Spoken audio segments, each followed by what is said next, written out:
we are talking about students and good food, I am a total believer that in order for students to perform well, they need a fuel. And the fuel for students is food, as already iterated very well by Dr. Ethel this morning.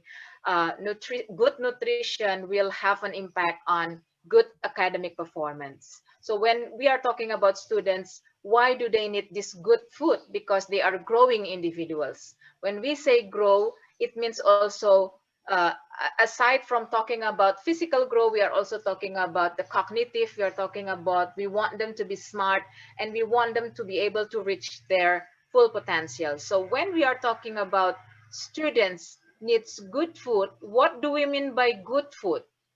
That's also an issue of question.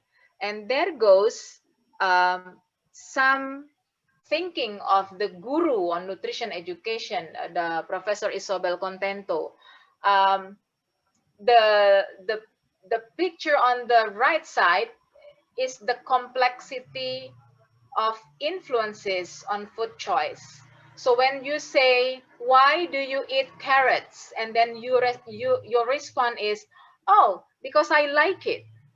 Like may seem simple to us, to a person, but likes, according to this framework, encompasses a whole complex, multifaceted drivers. So what I'm trying to say in this slide is actually on the right side, that when we are talking about educating people, educating public, it is not merely about information dissemination.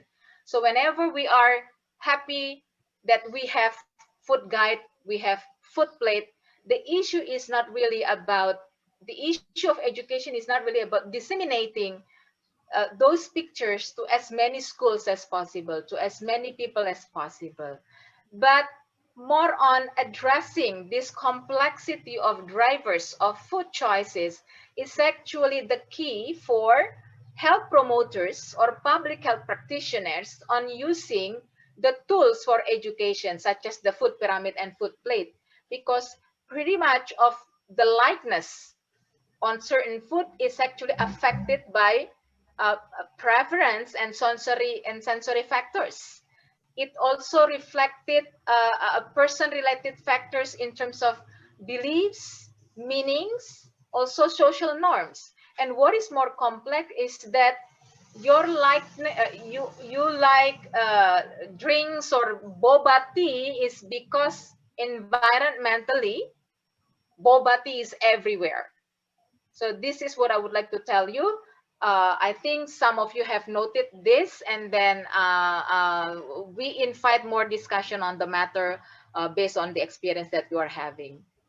So Isabel Contento further devised this facing on nutrition education.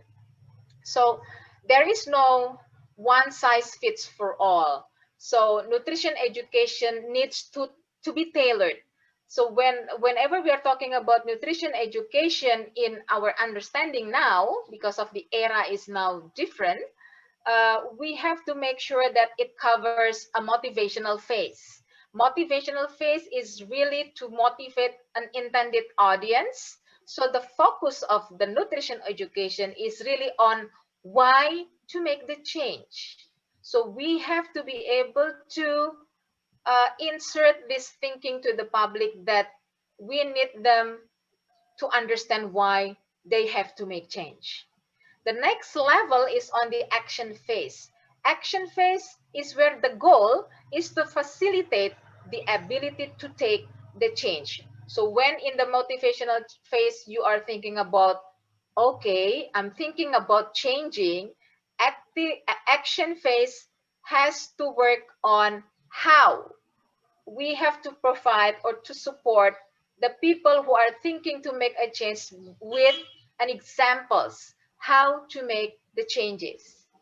And then what has been shared with the diagram from Contento is actually a reflection on the environmental component. So nutrition education in the new era is not one way, but it is also it also needs some environmental component that needs to be done. So nutrition educator cannot work alone.